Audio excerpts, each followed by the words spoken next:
আমার ছেলের সাথে আমি কিভাবে কাজ করলাম সেই গল্পটা আজকে তোমাদের বলবো। আমি জানি এসব গল্প কেউ কখনো কাউকে বলে না, তবুও আমি বলবো। তাই ধৈর্য সহকারে গল্পটি শেষ পর্যন্ত দেখতে থাকা। আমি শিওর বলতে পারি সম্পূর্ণ গল্পটি শুনলে তোমাদের ফোঁটা ফোঁটা পানি বেরিয়ে যাবে। গীতেশ আনন্দমোহন কলেজের ছাত্র। তার বয়স 23 বছর। কলকাতাতে 4 বছর হোস্টেলে থেকে পড়াশোনা শেষ করে বর্তমানে একটা সরকারি চাকরি করছে। গত বছরই চাকরি পেয়েছে আর এবছর কলকাতায় ট্রান্সফার হয়েছে। মাঝে মাঝে বাড়ি আসতো আর 3-4 দিন থেকে আবার ফিরে যেত। বাড়িতে গীতেশের মা অমলা দেবী থাকে।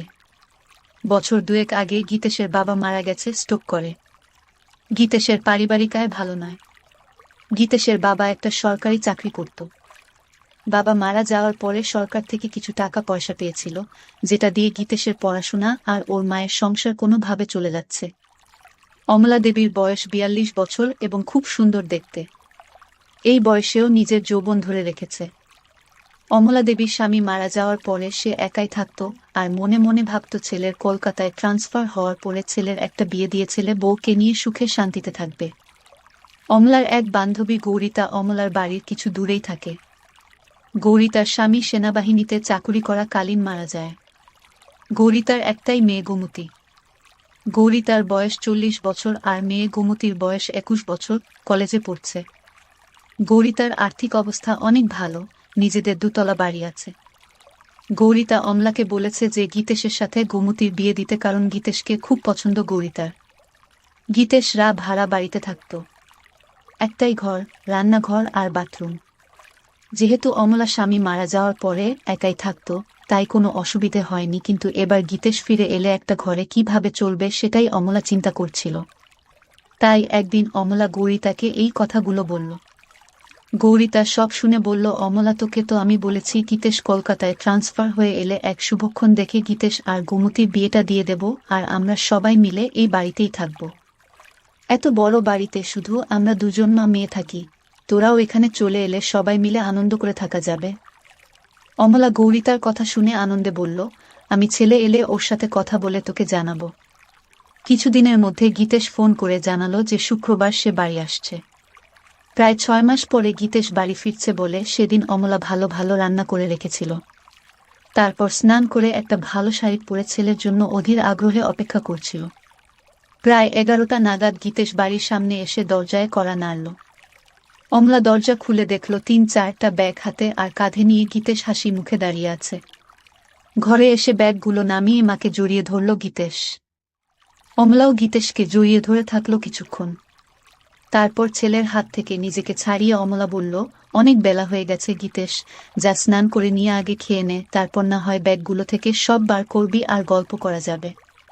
গীতেশ বলল, ঠিক বলেছ মা, খিদেতে পেট জ্বলছে, আমি তাড়াতাড়ি স্নান করে আসছি, তুমি খাবার বাড়ো। এই বলে গীতেশ বাথরুমে চলে গেল। ভেতরে দেখল ওর মা ওর জন্য একটা হাফ প্যান্ট আর তোয়ালে রেখে দিয়েছে। তাই দেরি না করে ভালো করে স্নান করে গীতেশ হাফ প্যান্ট পরে খালি গায়ে বাইরে এসে দেখল মা খাবার বেড়ে মেঝেতে বসে আছে। গীতেশ মায়ের উল্টো দিকে বসে খেতে শুরু করল। খেতে খেতে মাকে দেখছিল গীতেশ আর মনে মনে ভাবল যে মাকে আগের থেকে যেন আরো সুন্দরী লাগছে। অমলা সেটা দেখে জিজ্ঞেস করল, কি এত দেখছিস গীতেশ? গীতেশ বলল, তোমায় দেখছি মা, তোমায় এই শাড়িতে খুব সুন্দর লাগছে। এটা কি নতুন শাড়ি? অমলা বলল, না রে, এটা পুরনো শাড়ি, তবে খুব কম পরেছি বলে এটা নতুনের মতো লাগছে।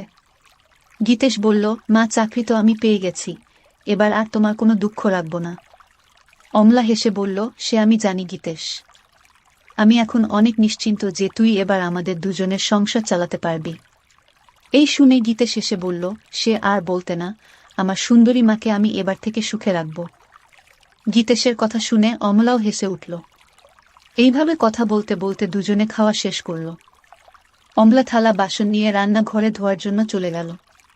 গীতেশ হাত মুখ ধুয়ে ঘরে এসে ব্যাগ থেকে জিনিসপত্র বার করতে শুরু করল।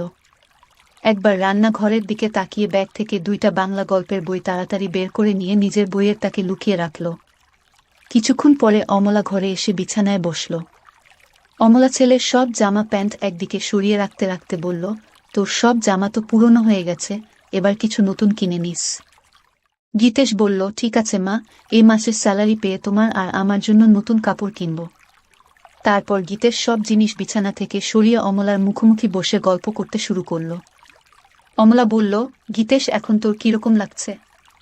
পড়াশোনা করে চাকরি করছিস, এবার কলকাতায় ট্রান্সফার হয়ে গেল।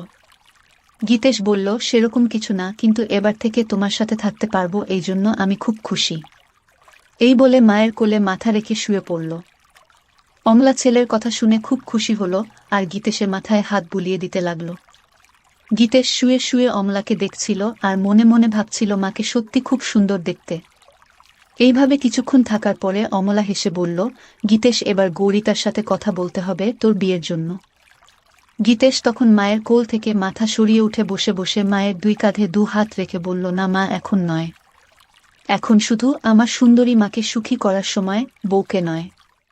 অমলা হেসে বলল, আমি তো ভালোই আছি, এবার তোর একটা বউ এসে গেলে আমার অসুবিধা হবে আর তোর অসুবিধা হবে।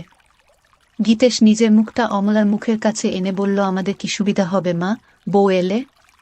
অমলা বলল, আমার একটা গল্প করার সাথী হবে আর তোর চির জীবনের সাথী হবে। আর সত্যি বলছি, গোমতী খুব সুন্দরী আর ভালো মেয়ে, তোকে খুব সুখে রাখবে। গীতেশ অমলাকে বলল, আমি তোমায় সুখে রাখবো, তাই তোমার আর কিছু লাগবে না। অমলা গীতেশের কথা শুনে একটু চমকে উঠে বলল, ঠিক আছে, এবার তুই একটু রেস্ট নিয়ে নে, আমি একটু বেরোচ্ছি, একবারে বাজার করে ফিরব। এই বলে অমলা উঠে দাঁড়িয়ে নিজের শাড়িটা ঠিক করতে লাগল। গীতেশ ও উঠে দাঁড়িয়ে মাকে দেখতে লাগল। কিছুক্ষণ পরে অমলা বাড়ি থেকে বেরিয়ে যেতেই গীতেশ দরজা বন্ধ করে ঘরে এসে নিজের আরেকটা ব্যাগ খুলে মায়ের একটা ছোট জামা দেখে নাক দিয়ে গন্ধ নিতে থাকল।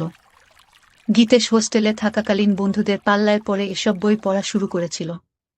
সব সম্পর্কের মধ্যে মা ছেলে নিয়ে এগুলো পড়তে বেশি ভালোবাসত। সেই জন্য 6 মাস আগে যখন বাড়ি এসেছিল তখন মায়ের একটা ছোট জামা লুকিয়ে নিজের সাথে নিয়ে গিয়েছিল। তারপর থেকে হোস্টেলে গীতেশ বই পড়তে পড়তে মায়ের ছোট জামা জড়িয়ে ধরে নিজেকে শান্ত করত। যেহেতু খুব ক্লান্ত ছিল তাই মাকে চিন্তা করতে করতে কিছুক্ষণের জন্য ঘুমিয়ে পড়ল। তারপর কিছুক্ষণ পরে বাথরুম এগিয়ে পেচ্ছাপ করতে গিয়ে দেখল বাথরুমে মায়ের একটা ছোট জামা ঝোলানো আছে। অমলা তাড়াহুড়োয় সেটা সরিয়ে রাখতে ভুলে গিয়েছিল। গীতেশ পেচ্ছাপ করে ওটা নিজের নাকে শুকে বুঝল এটা মায়ের ব্যবহার করা। সেটা অমলা ধুতে ভুলে গেছে। গীতেশ অনেকক্ষণ সেইটা নাকে নিয়ে গন্ধ শুকতে লাগল। গীতেশ নিজেকে আর কন্ট্রোল করতে না পেরে নিজের কাজ করতে লেগে গেল। প্রায় 15 মিনিট ধরে চলল সেই কাজ। তারপর সেটা যেখানে ছিল সেখানে রেখে নিজেকে পরিষ্কার করে ঘরে এলো। মনে মনে অপরাধ বোধ হচ্ছিল নিজের মাকে নিয়ে এরকম ভাবতে, কিন্তু ও এটাও বুঝতে পারল আজকে সব থেকে বেশি তৃপ্তি পেয়েছে। কিছুক্ষণ পরে গীতেশের পাপবোধ পরিবর্তন হলো আর ভাবতে লাগলো কিভাবে মাকে আরও কাছে পাওয়া যায়। এইসব ভাবতে ভাবতে সন্ধে হয়ে গেল আর ঠিক তখন দরজায় আওয়াজ হলো। গীতেশ দরজা খুলে দেখল অমলা দাঁড়িয়ে আছে, দু হাতে দুটো বাজারের ব্যাগ নিয়ে। গীতের সঙ্গে সোজা মায়ের হাত থেকে ব্যাগ দুটো নিয়ে রান্নাঘরে রেখে এক গ্লাস জল নিয়ে অমলাকে দিল। অমলা বিছানায় বসে জলটা খেয়ে জিজ্ঞেস করল, সারা দুপুর আর বিকেল কি করলি গীতেশ? একটু ঘুমিয়েছিলিস তো? হ্যাঁ মা, অল্প ঘুমিয়েছিলাম। ভালো করেছিস, আমি একটু ফ্রেশ হয়ে তোকে চা করে দিচ্ছি, তোর জন্য কাটলেট ও এনেছি। এই বলে অমলা তোয়ালে নিয়ে বাথরুমে চলে গেল। গীতেশ তখন মাকে সারপ্রাইজ দিবে বলে নিজে রান্নাঘরে গিয়ে চা বানাতে শুরু করল। আর বাজারের ব্যাগ থেকে সবকিছু রান্নাঘরে যথাস্থানে রেখে কাটলেট দুটো একটা ডিশে রাখল। বাথরুমের ভেতর থেকে মায়ের গোসল করার শব্দ শুনতে শুনতে গীতেশ চা বানাচ্ছিল। এদিকে গোসল করতে করতে অমলা হঠাৎ দেখে তার ছোট কাপড়টা দড়িতে ঝুলছে। সঙ্গে সঙ্গে চমকে গেল আর মনে মনে ভাবল, সব কিছু ঠিক জায়গায় রেখে আসল জিনিসটাই বাথরুমে ফেলে গিয়েছিল। গীতেশ যে কি ভেবেছে কে জানে। নিজেকেই কিছুক্ষণ গালাগালি দিয়ে গোসল করে তোয়ালেটা দিয়ে নিজেকে জড়িয়ে অমলা বাথরুম থেকে ঘরে এসে দেখল গীতেশ একটা ট্রে 2 কাপ চা আর কাটলেট সাজিয়ে বসে আছে। অমলা হেসে বলল, বাহ, একবার চা বানিয়ে মায়ের জন্য অপেক্ষা করছিস, খুব ভালো। বউকে তুই খুব সুখে রাখবি। এখন তো মাকে সুখী করি, তারপর অন্য কেউ। অমলা আলমারি থেকে একটা শাড়ি নিয়ে গীতেশকে বলল, আমি দরজাটা ভেজিয়ে দিয়ে রান্নাঘরে শাড়িটা পরে আসছি। গীতেশ এগিয়ে গিয়ে অমলার হাত ধরে বলল, তুমি এই ঘরে চেঞ্জ করে নাও, আমি রান্নাঘরে যাচ্ছি, তোমার হয়ে গেলে আমায় ডেকে নিও। এই বলে গীতেশ ঘরের দরজাটা ভেজিয়ে দিয়ে বাইরে অপেক্ষা করতে লাগল। ছেলের ব্যবহারে অমলা খুব খুশি হয়ে ঘরেই ড্রেস চেঞ্জ করতে লাগলো। গীতেশ দরজাটায় একটু ফাঁকা রেখে ভেজিয়ে রেখেছিল, যাতে সেই ফাঁক দিয়ে ঘরের ভেতরটা দেখা যায়। গীতেশ দরজার ফাঁক থেকে চোখ রাখতেই ঘরের ভেতরের দৃশ্য দেখে অবাক হয়ে যায়। এদিকে অমলা ততক্ষণে শাড়িটাও পরে নিয়ে গীতেশকে ডাকল ঘরের ভেতরে আসার জন্য। গীতেশ মায়ের ডাক শুনে একটু চমকে গিয়ে ঘরের ভেতরে এলো এবং হঠাৎ খেয়াল করল ওটা শক্ত হয়ে দাঁড়িয়ে আছে। কোনোক্রমে এক হাত দিয়ে সামাল দিয়ে বিছানাতে বসল। অমলা তখন আয়নার সামনে দাঁড়িয়ে চুল আঁচড়াচ্ছিল, তাই ছেলের দিকে খেয়াল করেনি।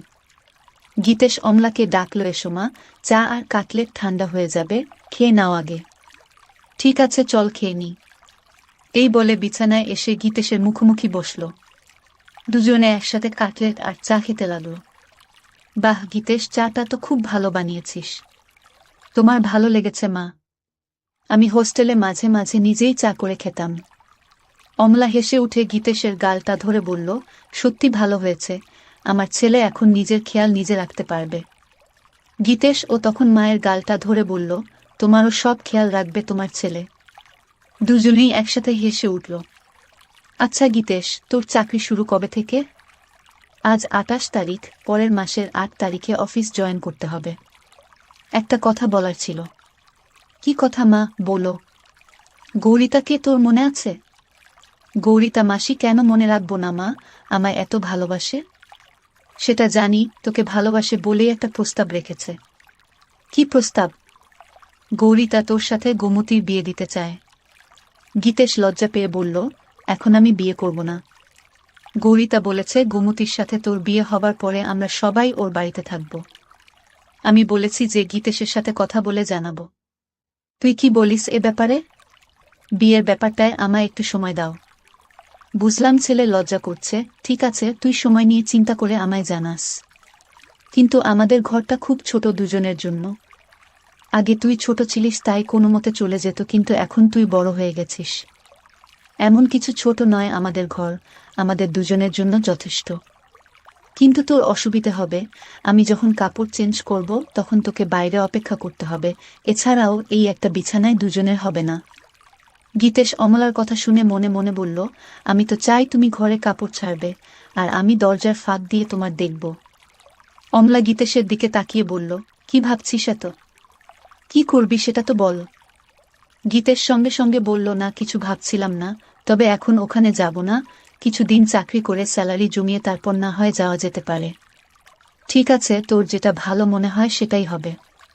ঠিক আছে, তুই টিভি দেখ, আমি রাতের রান্নাটা করে নিই। এই বলে অমলা চায়ের ট্রেটা নিয়ে রান্নাঘরে চলে গেল। গীতেশ টিভি দেখতে লাগলো, কিন্তু ভালো লাগছিল না। তাই গীতেশ রান্নাঘরে গিয়ে দেখল মা এক মনে গুনগুন করে গান গাইতে গাইতে রান্না করছিল। গীতেশ পেছন থেকে অমলাকে একটু হামি দিয়ে জিজ্ঞেস করল, মা আজ কি রান্না করছো? অমলা চমকে উঠে হালকা হেসে বলল, আজ ডিমের ঝোলো, ভাত আর আলু পোস্তা। গীতেশ মায়ের কানে কানে বলল, তোমার হাতের রান্নার কোনো জবাব নেই মা। অমলা নিজেকে ছাড়িয়ে নিয়ে বলল, এই দুষ্টু এখন ছাড় আমায়, না হলে রান্না করতে দেরি হয়ে যাবে। গীতেশ আরও হামি দিয়ে বলল, আমার মিষ্টি মায়ের হাতের রান্নায় আমার মন ভরে যায়। অমলা হেসে বলল, এবার যা এখান থেকে, আমায় রান্নাটা করতে দে। গীতেশ তখন ঘরে চলে এসে আবার টিভি দেখতে লাগল। প্রায় ১ ঘন্টা পরে অমলা এসে গীতেশের পাশে বসল। অমলা পুরো ঘেমে গেছে রান্না করতে করতে। গীতেশ বলল, মা তুমি তো ঘেমে গেছ, শাড়িটা চেঞ্জ করে অন্য কিছু পরে নাও। ছেলের কথা শুনে অমলা বলল, আমি ভাবছিলাম তুই কি ভাববি, তাই অন্য কিছু পরছিলাম না। গীতেশ অবাক হয়ে অমলার দিকে তাকিয়ে বলল, আমি আবার কি ভাবব? যাও চেঞ্জ করে নাও, আমি রান্নাঘরে যাচ্ছি। অমলা বলল, আমি বাথরুম এ চেঞ্জ করে নিচ্ছি, তুই টিভি দেখ। এই বলে অমলা বাথরুম এ চলে গেল। গীতেশ মনে মনে ভাবল, আরেকটা সুযোগ নষ্ট হলো মাকে ওভাবে দেখার। অমলা বাথরুমে গিয়ে নিজের গা ধুতে ধুতে রান্নাঘরে গীতেশের ওইরকম ভাবে জড়িয়ে ধরার কথা ভাবতে লাগল। মনে মনে ভাবছিল, গীতেশ কি তাহলে ইচ্ছে করে ওসব করছিল না, এটা হঠাৎ হয়েছিল। একটু চোখে চোখে গীতেশকে রাখতে হবে, কারণ এই বয়সটা খুব বাজে। এসব ভাবতে ভাবতে স্নান শেষ করে কাপড়টা পরে নিল। গীতেশ না থাকলে মাঝে মাঝে অমলা এক কাপড়েই রাতে ঘুমাতো, কিন্তু এখন সেটা আর হবে না। এমনিতে অমলা খুব ওই স্বভাবের, আর স্বামী মারা যাওয়ার পরে সেটা আরও বেড়ে গেছে। কিছুক্ষণ পরে অমলা বাথরুম থেকে বেরিয়ে এসে গীতেশ এর সাথে বসে একসাথে টিভি দেখতে দেখতে এটা সেটা গল্প করতে লাগল। রাত প্রায় 10টা বাজে ঘড়িতে। এবার খাবার পালা, তাই অমলা রান্নাঘরে গিয়ে খাবার বেড়ে নিয়ে এলো। গীতেশ আর অমলা দুজনে মেঝেতে বাবু হয়ে মুখোমুখি বসে খেতে শুরু করল। গীতেশ খেতে খেতে মায়ের দিকে তাকাতেই দেখল অমলা নিচু হয়ে যখন খাবার মুখে দিচ্ছিল তখন মায়েরটা নিচে নেমে যাচ্ছিল আর গীতেশটা দেখা যাচ্ছিল। কিন্তু হঠাৎ অমলা গীতেশের দিকে তাকিয়ে দেখতে পায় যে গীতেশ ওর দিকে তাকিয়ে আছে। সঙ্গে সঙ্গে নিজের কাপড়টা একটু উপরে তুলে নিল আর তখন গীতেশ আর অমলার চোখাচোখি হলো। গীতেশ লজ্জায় মাথা নিচু করে ভাবতে লাগলো, ইস মা এবার বুঝতে পেরেছে, বকে না দেয়। কিন্তু অমলা কিছুই বলল না, শুধু বলল খাবারের দিকে মন দে। গীতেশ হাফ ছেড়ে বাঁচল। এইভাবে দুজনের খাওয়া শেষ হলো। তারপর অমলা সব বাসন ধুয়ে ঘরে এসে মেঝেতে বিছানা করতে লাগল। সেটা দেখে গীতেশ জিজ্ঞেস করল, মা তুমি কি নিচে শুবে? হ্যাঁ রে, বিছানায় দুজনের অসুবিধে হবে। গীতেশ সঙ্গে সঙ্গে অমলার হাত থেকে সবকিছু কেড়ে বিছানায় রেখে বলল, এই খাটে আমাদের দুজনের ভালো মতো হয়ে যাবে, তাই তুমি চিন্তা করো না। অমলা কিছু একটা বলতে যাচ্ছিল কিন্তু গীতেশের জেদে মুখে আর কিছু বলল না। কিছুক্ষণ পরে লাইট অফ করে দুজনে শুয়ে পড়ল। গীতেশ ক্লান্ত ছিল তাই কিছুক্ষণের মধ্যে ঘুমিয়ে পড়ল। অমলা শুয়ে শুয়ে সারা দিনের কথা ভাবতে লাগল। বিশেষ করে রাতে ছেলে যেভাবে এক দৃষ্টিতে তার দিকে তাকিয়েছিল। ভাবতে ভাবতে একটু তুরা হয়ে পড়ল। মনে মনে চিন্তা করল যে এবার থেকে গীতেশের সব কিছু ভালো মতো লক্ষ্য করতে হবে। এইসব ভাবতে ভাবতে অমলা ঘুমিয়ে পড়ল। চিরকাল খুব সকাল সকাল ঘুম থেকে ওঠা অমলার অভ্যাস। অমলা ঘুম থেকে উঠে গীতেশের দিকে তাকিয়ে দেখল গীতেশ গভীর ঘুমে আচ্ছন্ন। একটু নিচের দিকে তাকাতে দেখল গীতেশের হাফ প্যান্ট তাবু হয়ে গেছে। সেটা দেখে অমলা মনে মনে ভাবল ছেলে এমন কিছু স্বপ্ন দেখছে যাতে তাবু হয়ে গেছে। তারপর নিজের মনে হাসতে হাসতে বাথরুমে চলে গেল। তারপর রান্না করে নিজে স্নান করে শাড়ি পরে চায়ের কাপ হাতে নিয়ে গীতেশকে ডাকল। গীতেশ ঘুম থেকে উঠে দেখল মা চায়ের কাপ হাতে দাঁড়িয়ে আছে, একটা সুন্দর শাড়ি পরে। কটা বাজে মা? এত সকালে তোমার স্নান হয়ে গেছে। 10টা বাজছে, আমায় একটু গৌরিতার সাথে বেরোতে হবে। তোর জন্য রান্না করা আছে, দুপুরে স্নান করে খেয়ে নিস। সন্ধেবেলায় আবার দেখা হবে। ঠিক আছে মা, তুমি চিন্তা করো না। কাল তো রবিবার, কেন কোথাও বেরোবি নাকি? গীতেশ অমলার হাত থেকে কাপটা নিয়ে টেবিলে রেখে অমলাকে ধরে একটা পাপ্পা দিয়ে বলল, দেখি কি প্ল্যান করা যায়। অমলা নিজেকে ছাড়াবার চেষ্টা করে বলল, আবার দুষ্টুমি হচ্ছে, আমার শাড়ি নষ্ট হয়ে যাবে, এখন ছাড় আমায়, পরে জড়িয়ে ধরার অনেক সময় পাবি। তোমায় ছাড়তে ইচ্ছে করছে না মা। এই বলে আবার অমলাকে ধরে গীতেশ আর মায়ের শরীরের কোমলতা অনুভব করতে থাকে। অমলার ও ভালো লাগছিল কিন্তু ওর দেরি হয়ে যাবে, তাই জোরে করে গীতেশকে সরিয়ে দিয়ে বলল, আমি এবার আসি, বুঝলি, না হলে দেরি হয়ে যাবে, তুই সময় মতো খেয়ে নিস। ঠিক আছে মা, তুমি একদম চিন্তা করো না, সাবধানে যেও। এরপরে অমলা নিজের শাড়িটা ঠিক করে গীতেশের দিকে একটা হাসি দিয়ে ঘরে থেকে বেরিয়ে গেল। গীতেশ দরজা বন্ধ করে ঘরে এসে চা খেতে খেতে চিন্তা করল কি করবে সারাদিন। কিছুক্ষণ বসার পরে আলমারিটা খুলে মায়ের ছোট কাপড়গুলো বের করে বিছানায় রাখল। দেখল সেগুলো অনেক পুরনো হয়ে গেছে। কিছুক্ষণ নাক দিয়ে সবগুলো শুকে আবার যথাস্থানে রেখে দিয়ে আলমারিটা বন্ধ করে দিল গীতেশ। তারপর গীতেশ ঘরটা আর রান্নাঘরটা পরিষ্কার করল। গীতেশ মনে মনে একটা মতলব করল কি করে মাকে প্রতিদিন ওভাবে দেখা যায়, কারণ শাড়ি চেঞ্জ করার সময় বেশিক্ষণ দেখা যায় না। তাই ভাবল বাথরুমে একটা ফুটো করতে পারলে স্নান করাটা ভালো মতো দেখতে পাবে। একটা হাতুড়ি আর পেরেক নিয়ে বাথরুমের দরজায় গীতেশ একটা ফুটো করে দিয়ে দেখল যে ফুটোটা একদম সঠিক জায়গায় হয়েছে, যেখান থেকে ভেতরের দৃশ্য ভালোভাবে দেখা যাবে। তারপর স্নান করে খেয়ে নিয়ে একটু ঘুমোতে গেল গীতেশ। ঘুম থেকে উঠে দেখল যে সন্ধে হয়ে গেছে আর অমলার আসার সময় হয়ে গেছে। কিছুক্ষণের মধ্যে দরজায় আওয়াজ শুনে গীতেশ দরজা খুলে দিয়ে দেখল অমলা এসেছে। ভেতরে এসে অমলা বলল, গীতেশ দুপুরে খেয়েছিলিস তো? হ্যাঁ মা, খেয়েছিলাম। তোমার দিনটা কেমন কাটলো? অমলা বিছানায় বসে ফ্যানের হাওয়া খেতে খেতে হেসে বলল, আমার আবার দিন কেমন কাটবে, যেরকম কাটার সেরকম কেটেছে। তুমি যাও বাথরুমে ফ্রেশ হয়ে এসো, আমি চা বানাচ্ছি। অমলা সেটা শুনে বাথরুম চলে গেল আর গীতেশ ও রান্নাঘরে চলে গেল। অমলা বাথরুমের দরজা বন্ধ করতেই গীতেশ দরজার ফুটোয় চোখ রাখল। গীতেশ শুধু দেখলো লাগলো নিজের মাকে, আর এক হাত দিয়ে কাজ করতে লাগলো। এদিকে গ্যাসে জল গরম হয়ে ফুটছে, তাই তাড়াতাড়ি চা বানানোতে মন দিল। কিন্তু কিছুতেই নিজের মন থেকে মায়ের সেই রূপটা মুছতে পারল না। কিছুক্ষণ পরে গীতেশের চা বানানো শেষ হলো। এদিকে অমলার স্নান হয়ে গেছে, আর অমলা বাইরে এলো। ঘরে গিয়ে অমলা চুল আঁচড়াতে লাগলো, আর গীতেশ চা নিয়ে এসে বিছানায় বসে অমলাকে দেখছিল। অমলা আয়নায় সেটা দেখে গীতেশকে জিজ্ঞেস করল, সারাদিন কি করলি? রান্নাঘর পরিষ্কার করলাম। আর মনে মনে বলল, বাথরুম ফুটো করলাম তোমায় দেখব বলে। অমলা চায়ের কাপটা হাতে নিয়ে রান্নাঘরে গিয়ে দেখল ছেলে সব ভালোভাবে পরিষ্কার করেছে, আর তারপর ঘরে এসে এদিক ওদিক দেখে বলল, বাবা তুই তো সব পরিষ্কার করে দিয়েছিস, আমার লক্ষ্মী ছেলে। এই বলে চায়ের কাপটা টেবিলে রেখে 2 হাত বাড়িয়ে বলল, আমার লক্ষ্মী ছেলে, আয় আমার কাছে। গীতের সঙ্গে সঙ্গে অমলার কাছে ছুটে গেল। এইভাবে কিছুক্ষণ থাকার পরে দুজন আলাদা হলো। তারপর অমলা রান্নাঘরে চলে গেল রান্না করতে, আর গীতেশ টিভি দেখতে লাগলো। কিছুক্ষণ পরে রান্না শেষ হলে দুজন একসাথে খেয়ে নিল। আজ ও গীতেশ একইভাবে অমলার দিকে তাকিয়ে গভীরভাবে দেখছিল, আর আজ অমলা সেটা লক্ষ্য করল কিন্তু কিছু বলল না। এইভাবে খাওয়া শেষ করে অমলা আর গীতেশ বিছানায় শুতে এলো। দুজনে পাশাপাশি শুয়ে আছে। ঘরে নাইট বালকটা জ্বলছে। অমলা চিন্তা করছে গীতেশ কেন বারবার ওর দিকে তাকিয়ে থাকে। গীতেশের মাথায় শুধু মায়ের স্নান করার দৃশ্যগুলো আসছিল। এইভাবে দুজন ঘুমিয়ে পড়ল। মাঝরাতে গীতেশ টয়লেট এগিয়ে ফিরে এসে নাইট বাল্বের আলোয় দেখল লাহরটা উপরে উঠে গেছে। গীতেশ আস্তে আস্তে এসে অমলাকে দেখতে লাগল। তারপর গীতেশ মায়ের দিকে তাকিয়ে দেখল মা গভীর ঘুমে আচ্ছন্ন, তাই সাহস করে মায়ের কাছে এগিয়ে গেল। খুব ভালোই লাগছিল গীতেশের। হাত দিতেই সঙ্গে সঙ্গে অমলা একটু নড়ে উঠল। সেটা দেখেই ভয়ে গীতেশ তাড়াতাড়ি হাত সরিয়ে নিয়ে বিছানায় শুয়ে পড়ল। অমলা তখন পাশ ফিরে শুল। গীতেশ আর কিছু না করে আস্তে আস্তে ঘুমিয়ে পড়ল।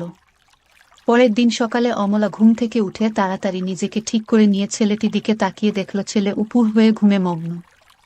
তারপর বাথরুমে চলে গিয়ে নিজেকে ফ্রেশ করে অমলা চা বানাতে লাগল। গীতেশ উঠে ড্রেস চেঞ্জ করে বাজারে চলে গেল। অমলা ভাবতে থাকল কি হচ্ছে এসব। হোস্টেল থেকে ফেরার পর থেকে গীতেশের আচরণের কেমন পরিবর্তন এসেছে। এসব ভাবতে ভাবতে ঘরে গিয়ে বসল। বাজার যেহেতু অনেক দূরে, তাই গীতেশের ফিরতে ফিরতে আরও 1-2 ঘন্টা লাগবে। এদিক ওদিক দেখতে দেখতে হঠাৎ দেখল গীতেশের বইয়ের তাকে বইগুলো কেমন যেন অগোছালো আছে। তাই অমলা বইগুলো তাক থেকে নামিয়ে ঘোচাতে লাগলো, আর মনে মনে ভাবল ছেলে রান্নাঘর সব পরিষ্কার করেছে, অথচ নিজের বইয়ের তাক সাজাতে ভুলে গেছে। একটার পর একটা বই সাজিয়ে রাখতে রাখতে অমলা দেখল একটা মোটা বইয়ের ভেতর কিছু যেন আছে। বইটা খুলতেই দেখল একটা পাতলা বই মলার দেয়া। অমলা ভাবতে লাগলো কি বই যে মোটা বইয়ের ভেতরে গীতেশ রেখেছে। গল্পের বইটা হাতে নিয়ে একটা পাতা উল্টোতেই কভার ফটো আর নাম দেখে অমলা চমকে উঠল। বই যা দেখল তাতে তো নিজের চোখকে বিশ্বাস করতে পারছে না। এও কি সম্ভব? পাতা উল্টাতেই দেখল মা ছেলের গল্প। সূচিপত্র দেখে আরেকবার চমকালো অমলা। একটা গল্পের কিছুটা অংশ পড়ল, অবাক হয়ে ভাবতে লাগলো এটা কিভাবে সম্ভব, আর গীতেশ এই বই পেল কোথায়? তাহলে কি এসব গল্প পড়েই সে আমাকে নিয়ে ওসব কথা ভাবে? অমলা বিছানায় শুয়ে শুয়ে 2টো গল্প শেষ করল এবং এতটাই উত্তেজিত হয়ে গেল যে বিছানায় শুয়ে শুয়েই তারপর বইটা জায়গা মতো রেখে দিয়ে বাথরুম চলে গিয়ে অমলা নিজেকে পরিষ্কার করল। অনেকদিন পরে আজ অমলা খুব উত্তেজনা অনুভব করল। হঠাৎ দরজার আওয়াজ শুনে অমলা দরজাটা খুলে দেখল গীতেশ। গীতেশ ভেতরে এসে মাংসটা মায়ের হাতে দিল। মায়ের দিকে তাকিয়ে দেখল মায়ের কপালে ঘাম, আর মায়ের চোখ মুখটা কেমন যেন লাগছে। সঙ্গে সঙ্গে গীতেশ মায়ের 2 গালে 2টো হাত রেখে জিজ্ঞেস করল, মা তোমার কি শরীর খারাপ লাগছে? এত ঘেমে আছো কেন? অমলা নিজের ঘোমটা মুছে বলল, কিছু না বাবা, গরম করছিল তাই। গীতেশ তখন বলল, ঠিক বলেছ মা, আজ বেশ গরম। গীতেশ বলল, মা আমি একটু বেরোচ্ছি, এক বন্ধুর সাথে দেখা করে চলে আসব। ঠিক আছে, বেশি দেরি করিস না, আমি রান্না তাড়াতাড়ি করে নেব। এই বলে গীতেশ বেরিয়ে গেল। অমলা দরজা বন্ধ করে ভাবল, আর একটু হলেই ছেলে বুঝতে পারত যে এটা গরমের ঘাম নয়, এটা অন্য কিছুর ঘাম। এই ভেবে নিজের মনে হাসতে লাগল। গল্পের বাকি অংশ পরের ভিডিওতে দেওয়া হবে, তাই সবাই চ্যানেলটি সাবস্ক্রাইব করে রাখো। প্রথমেই বলে নেই আজকের গল্পটি খুবই মজাদার হতে চলেছে। আমি শিওর বলতে পারি গল্পটি শেষ পর্যন্ত শুনলে তোমাদের দাঁড়িয়ে যাবে। তাই তোমাদের দুটি পায়ে ধরি বলি, ভিডিওটা শুরু থেকে শেষ পর্যন্ত দেখো, তাহলে গল্পের আসল খুব মজা পাবে। আমার স্বামীর সামনেই আমার ভাসুর আমার সঙ্গে শারীরিক সম্পর্ক করার জন্য জোর জবরদস্তি করেছিল, কিন্তু আমার স্বামী আমার ভাসুরকে কিছু বলেনি। আমার স্বামী এতটাই কাপুরুষ ছিল যে সে নিজেই আমাকে তার দাদার হাতে সঁপে দিতে চেয়েছিল। আসলে আমার স্বামী এবং আমার বরজা যখন তারা দুজনে স্বেচ্ছায় একে অপরের সঙ্গে অবৈধ সম্পর্কে জড়িত ছিল, তখন আমরা কেউ এই কথাটা জানতাম না। একদিন আমার ভাসুর যখন ঘরে ছিল না, তখন আমার স্বামী ও যা একে অপরের সঙ্গে শারীরিক সম্পর্কে লিপ্ত হয়েছিল এবং আমার ভাসুর নিজের চোখে তাদের দুজনকে একসঙ্গে দেখেছিল। তখন আমার ভাসুর আমার স্বামীকে অনেক মেরেছিল। আসলে আমার ভাসুর ও আমরা আলাদা বাড়িতে থাকতাম। আমরা গ্রামে থাকতাম এবং আমি যে গ্রামে থাকতাম তার পাশের গ্রামে প্রদীপ নামের একটি ছেলের সঙ্গে আমার বিয়ে হয়েছিল। প্রদীপ বাড়ির ছোট ছেলে এবং আমার ভাসুরের নাম হচ্ছে প্রকাশ। বিয়ের 2 বছর পরে আমি কন্যা সন্তান জন্ম দিয়েছিলাম। কিন্তু আমার ভাসুর ও জায়ের আমাদের অনেক আগে বিয়ে হয়েছিল, তারপরেও তাদের কোনো সন্তান হয়নি। কিন্তু আমার শাশুড়ি এ ব্যাপারে কোনোদিন আমার ভাসুর এবং আমার জাকে কিছু বলেনি, কারণ আমার শাশুড়ি খুবই ভালো মনের মানুষ ছিলেন।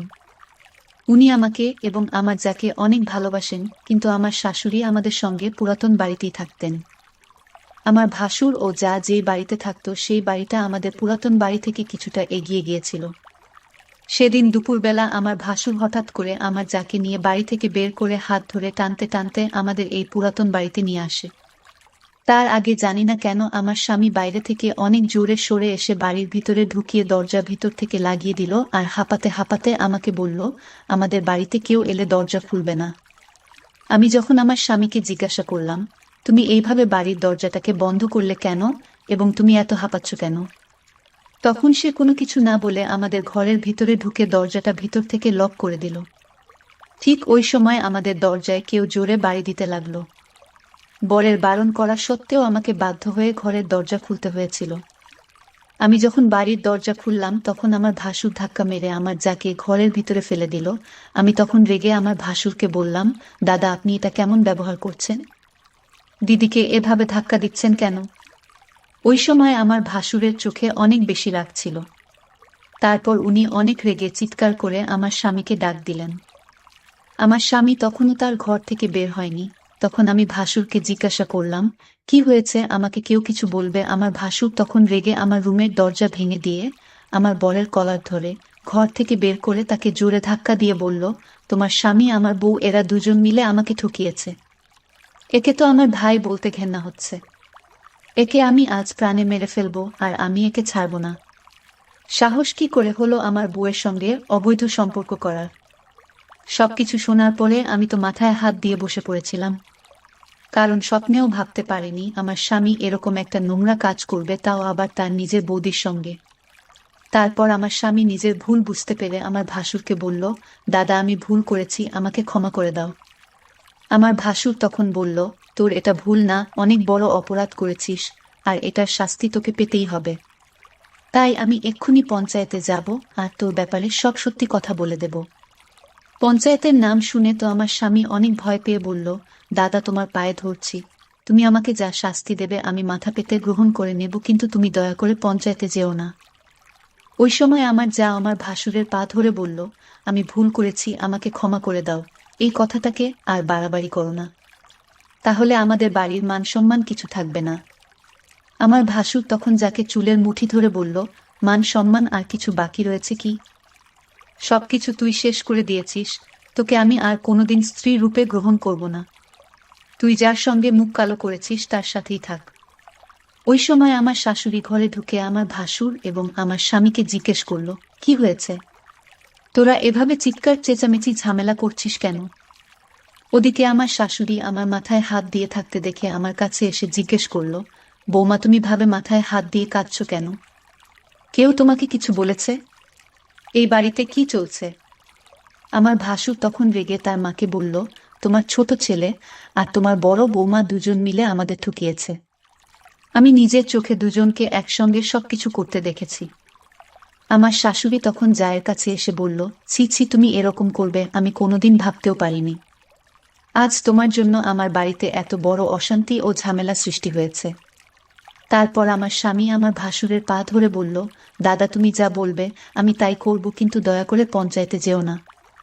আমার ভাসুর তখন বলল, তুই যেমন আমার মান সম্মান নষ্ট করেছিস, আমিও তোর মান সম্মান নষ্ট করে দেব। যতক্ষণ না আমি নিজের বদলা নেব ততক্ষণ আমি তোকে ছাড়ব না। আমার বদলা তখনই পুরো হবে যখন আমি তোর বউয়ের সঙ্গে অবৈধ সম্পর্ক করব, তবেই তুই বুঝতে পারবি কতটা কষ্ট হয়। ভাসুরের মুখ থেকে রকম নোংরা কথা শুনে আমি রেগে গিয়ে বললাম, আপনার কি মাথা খারাপ হয়ে গেছে নাকি? এটা কোনো সমস্যার সমাধান না। আপনি আরো বেশি সমস্যা তৈরি করছেন। আর আপনি আমার ভাসুর হয়ে এরকম অশ্লীল কথা কিভাবে বলতে পারলেন?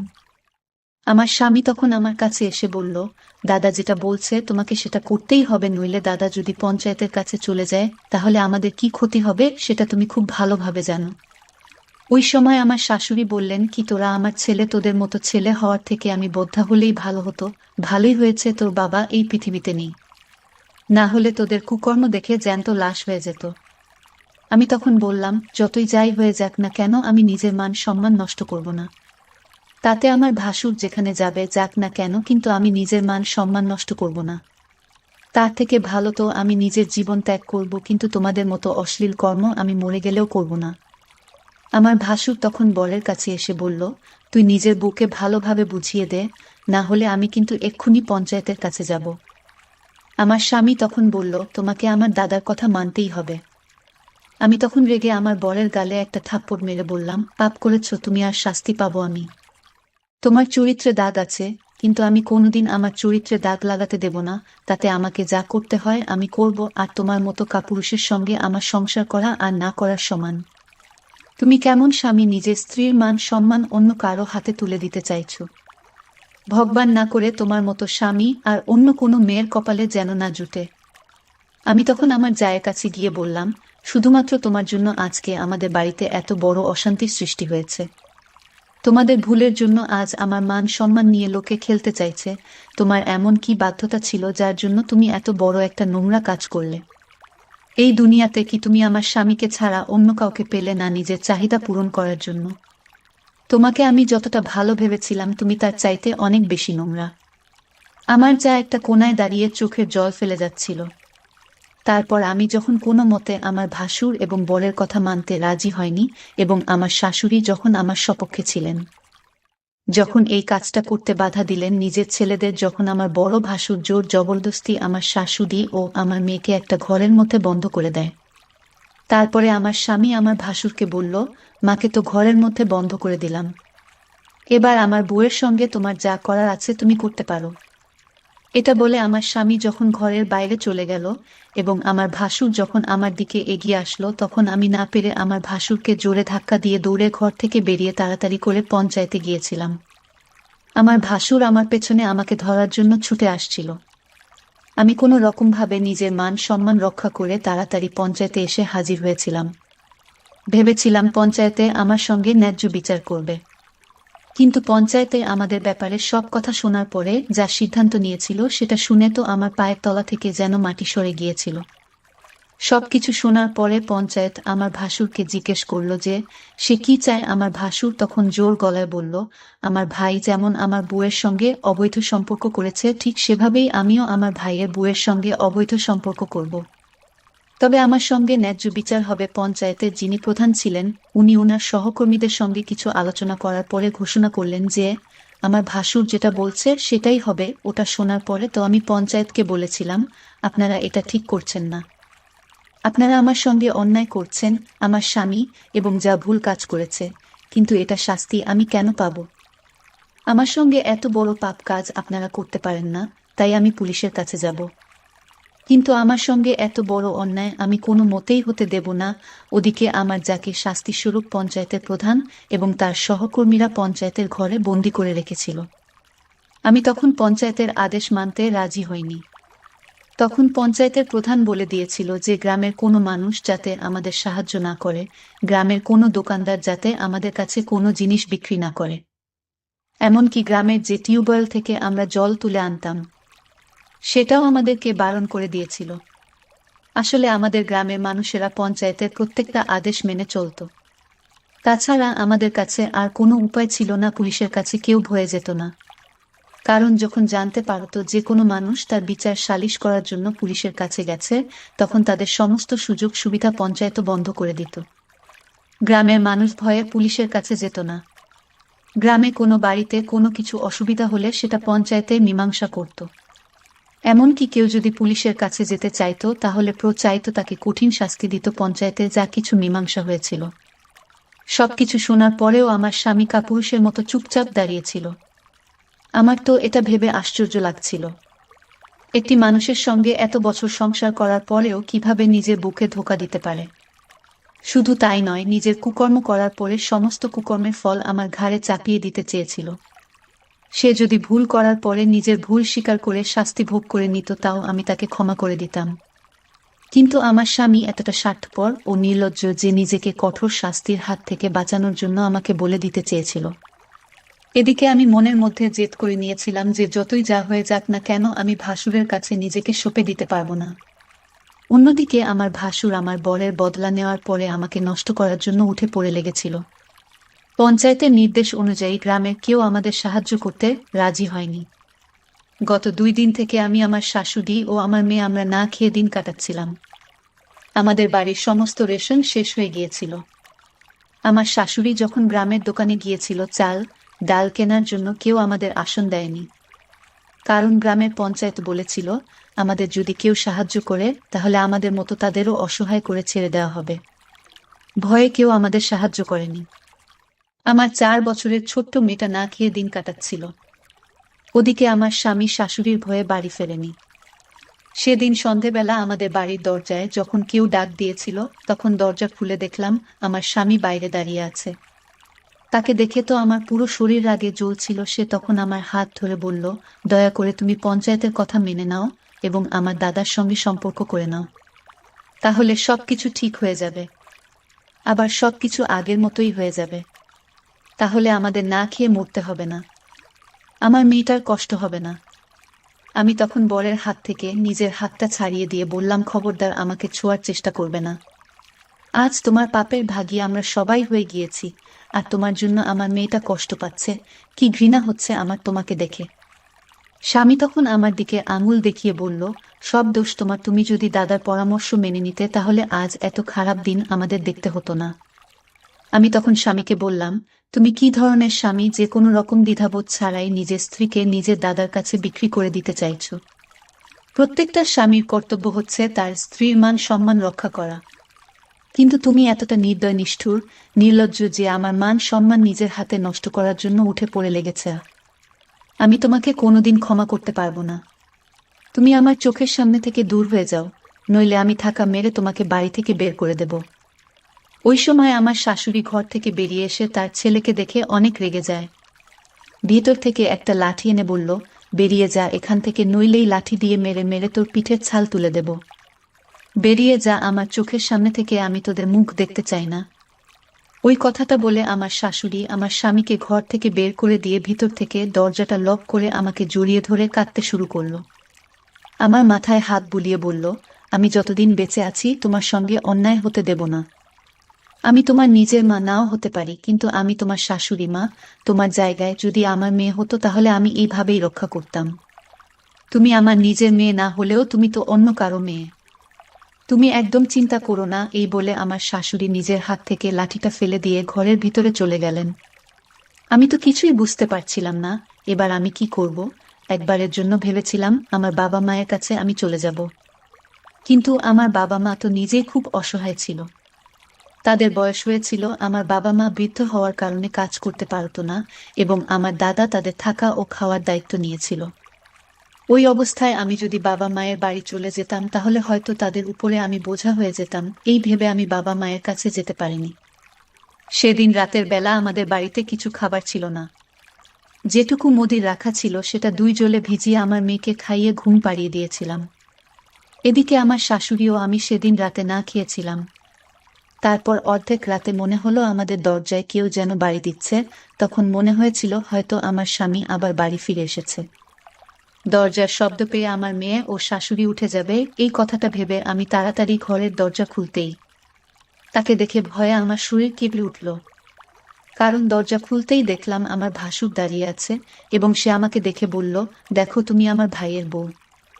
এটা আমি খুব ভালোভাবে জানি, কিন্তু আমার মান সম্মান এবং আমার জীবন নষ্ট করেছে তোমার স্বামী, সেটার বদলা আমি নেব। তাই তোমাকে আমার সঙ্গে রাত কাটাতে হবে, না হলে না খেতে আমাদের সবার নাজেহাল অবস্থা হবে, তোমার মেয়ে না খেতে পেয়ে মারা যাবে। তাই তুমি যদি তোমার মেয়েকে একটু ভালোবাসো তাহলে আমার সঙ্গে রাত কাটানোর জন্য রাজি হয়ে যাও, না হলে আমি তোমার সঙ্গে জোর জবরদস্তি সম্পর্ক করতে বাধ্য হয়ে যাব। আমি ভাসুরকে বললাম, আমার মেয়ের চিন্তা আপনাকে করতে হবে না, আমার মেয়ের জন্য এখনো আমি বেঁচে আছি। ভাসুরের কথা শুনে আমি তাড়াতাড়ি রান্নাঘরের দিকে যাচ্ছিলাম, তখন উনিও ছুটতে ছুটতে আমার পেছনে এলেন। আমি বুঝে গিয়েছিলাম উনি আমাকে নষ্ট করবেন এবং আমার জীবনটাকে শেষ করে দেবেন। আমি তাড়াতাড়ি রান্নাঘরে ঢুকে একটা চাকু হাতে নিয়ে বললাম, আপনি যদি ভুল করেও আমাকে ছোঁয়ার চেষ্টা করেন তাহলে এই চাকু দিয়ে আপনার গলা কাটতে আমার মনে কোনো ভয় হবে না। আপনি যদি নিজের জীবন বাঁচাতে চান তাহলে এক্ষুনি ঘর থেকে বেরিয়ে চলে যান, না হলে এই চাকু দিয়ে আমি আপনাকে খতম করতে বাধ্য হব। আমার হাতে ছুরি দেখে ভাসুর ভয়ে আমার ঘর থেকে বের হতে বাধ্য হলো। তারপর আমি যখন ঘরের দরজাটাকে বন্ধ করে ওখানেই বসে হাউমাউ করে কাঁদতে শুরু করলাম, তখন আমার শাশুড়ি ঘরের ভিতর থেকে বেরিয়ে এসে বলল, কি হয়েছে বোমা, তুমি এত রাতে এখানে বসে কাঁদছো কেন? কেউ বাড়িতে এসেছিল? আমি তখন শাশুড়ি মাকে বললাম, যাব না তো আর কি করব মা, আমার জীবনে আর কি বাকি রয়ে গেছে? আপনার ছেলে এমন কাজ করেছে যেটার জন্য আমরা সবাই এখন ভুক্তভোগী হয়ে গিয়েছি, আর তার প্রভাব আমার মেয়ের উপর পড়ছে। এখন কত ছোট, এই সব কিছু বোঝে না, আর এইভাবে না খেয়ে লুকিয়ে লুকিয়ে কতদিন আমাদের দিন কাটবে? কতদিন আমার ভাসুরের ভয়ে দরজা বন্ধ করে আমি ঘরের ভিতরে থাকব? আমার মনে তো ভয় ঢুকিয়ে দিয়েছিল আমার ভাসুরকে দেখে। আমার ভাসুর যখন তখন এসে আমার সঙ্গে জোর জবরদস্তির সম্পর্ক করার চেষ্টা করত, কখনো বা আমি তাকে ভয় দেখিয়ে বাড়ি থেকে তাড়িয়ে দিতাম, কখনো বা আমার শাশুড়ি আমার মায়ের মতো পাশে এসে দাঁড়াতো এবং নিজের ছেলেকে বাড়ি থেকে বের করে দিতে সংকোচ বোধ করত না। আমার শাশুড়ি আমাকে অনেক সাপোর্ট করেছে, আমার শাশুড়ি আমাকে মেয়ের মতোই ভালোবাসা দিয়েছে। ঘটনাটা হতে 2-3 বছর হয়ে গেছে। আমি এখন আমার শাশুড়ির সঙ্গে শহরে আছি, এখানে ছোটখাটো কাজকর্ম করে আমাদের সংসার চলে। আমার মেয়েকে এই শহরে একটা সরকারি স্কুলে ভর্তি করেছি। আমি ও শাশুড়ি বাড়িতে বসে হাতের কাজকর্ম করে সেগুলোকে বিক্রি করে আমাদের কাছে ভালো টাকা আসে এবং যা টাকা আসে সেই টাকা দিয়ে আমাদের চলে যায়। আসলে যে রাতে আমার ভাসুর আমার সঙ্গে জোর জবরদস্তি করার চেষ্টা করেছিল, সেদিন রাতেই আমার শাশুড়ি সিদ্ধান্ত নিয়েছিল যে আমাদের এখানে থাকা ঠিক হবে না। তাই আমিও শাশুড়ি মুখের মধ্যে কাপড় ঢাকা দিয়ে লুকিয়ে সেদিন আমার দাদার কাছে গিয়েছিলাম এবং তাকে সবকিছু সত্যি কথা বলতে বাধ্য হয়েছিলাম, এবং আমার দাদাকে আমার শাশুড়ি বলেছিল নিজেই সেই পুরাতন বাড়িটা বিক্রি করার কথা। দাদাকে সবকিছু বলার 24 দিনের মধ্যেই আমার দাদা ওই বাড়ি বিক্রি করার ব্যবস্থা করে দিয়েছিল। তারপর আমি ও শাশুড়ি রাতারাতি বাড়ি থেকে লুকিয়ে শহরে চলে এসেছিলাম, এবং এই সব কিছুর জন্য আমার দাদা ও শাশুড়ি আমায় অনেক সাহায্য করেছিলেন।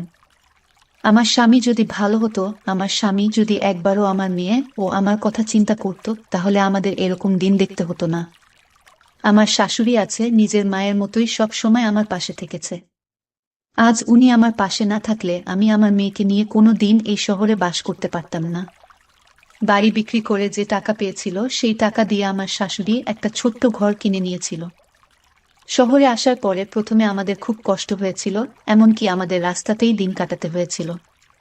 পরে অনেক কষ্ট করে শহরের একটা ছোট্ট এলাকাতে আমরা এই ছোট্ট বাড়িটা কিনে নিয়েছি। আমাদের বাড়ির পাশের প্রতিবেশীরা আমাকে জিজ্ঞেস করত, তুমি কিভাবে স্বামী ছাড়া নিজের মেয়েকে নিয়ে একা থাকো? তুমি তো এখন অনেক জোয়ান। আমি তাদের বলেছিলাম, ওই রকম স্বামীর সঙ্গে থাকার চাইতে একা থাকা অনেক ভালো। যে স্বামী নিজের স্ত্রীর মান সম্মানের খেয়াল রাখতে পারে না, সেই স্বামীর অন্ততপক্ষে আমার কাছে কোনো মূল্য নেই। মাঝে মধ্যে আমার দাদা এই শহরে আমার সঙ্গে লুকিয়ে দেখা করতে আসে, এবং আমার শ্বশুরবাড়ির লোক এই ব্যাপারে কিছু জানে না। পরে খবর পেয়েছিলাম আমার স্বামী নাকি পাগলের মতো ছেঁড়া ফাটা জামা কাপড় পরে গ্রামের রাস্তায় রাস্তায় ঘুরে বেড়ায়, আর আমার ভাসুর আবার তার বউকে নিয়ে দিব্যি সংসার করছে। আমার দাদা বলেছিল আমার স্বামী নাকি বাবার বাড়িতে গিয়ে মানে আমার দাদা ও বাবাকে জিজ্ঞেস করেছিল আমাদের ব্যাপারে, কিন্তু আমার দাদা ও বাবা আমার শাশুড়ির ব্যাপারে কিছুই বলেনি। আজ আমার স্বামী নিজের কর্মের ফল ভোগ করছে। সে সবকিছু হারিয়ে পাগল হয়ে রাস্তায় রাস্তায় ঘুরে বেড়াচ্ছে। আমি ভেবে নিয়েছি আর কোনো দিন পিছন দিকে ঘুরে তাকাবো না, এবং আমি দাদাকে বলেছিলাম সে যাতে আমার বরের ব্যাপারে আর কোনো দিন কোনো কিছু আমাকে না বলে। ওদিকে আমার শাশুড়ি যখনই তার ছেলের ব্যাপারে শুনত তখন সে লুকিয়ে লুকিয়ে কান্নাকাটি করত, কিন্তু আমার সামনে নিজের কষ্ট ও কান্না প্রকাশ করত না। যতই হোক উনি তাদের মা, তার কষ্ট হওয়াটাই স্বাভাবিক। আমি শাশুড়িকে অনেকবার বলেছিলাম আপনি চাইলে গ্রামে আপনার ছেলেদের কাছে ফিরে যেতে পারেন, এতে আমার কোনো আপত্তি নেই, কারণ আমি এখানে বাড়িতে বসে হাতের কাজকর্ম করে বেশ ভালোই টাকা ইনকাম করছিলাম, তাই একা থাকতে আমার কোনো অসুবিধা হবে না। কিন্তু আমার শাশুড়ি আমাদের ছেড়ে যেতে রাজি হননি। উনি বলতেন এই পৃথিবীতে প্রত্যেকটা মানুষ যেমন কর্ম করবে সেরকমই ফল পাবে, তাই ভাবিয়া করিও কাজ করিয়া ভাবিও না, ভুল কাজের পরিণাম সবসময় খারাপ হয়। এখন আমি আমার শাশুড়ি ও মেয়েকে নিয়ে অনেক ভালো আছি এবং সুখে আছি। বন্ধুরা, আমাদের এই গল্পটি যদি ভালো লেগে থাকে লাইক, কমেন্ট, শেয়ার ও সাবস্ক্রাইব করে আমাদের পাশেই থাকবেন। ধন্যবাদ সবাইকে, ভালো থাকবেন।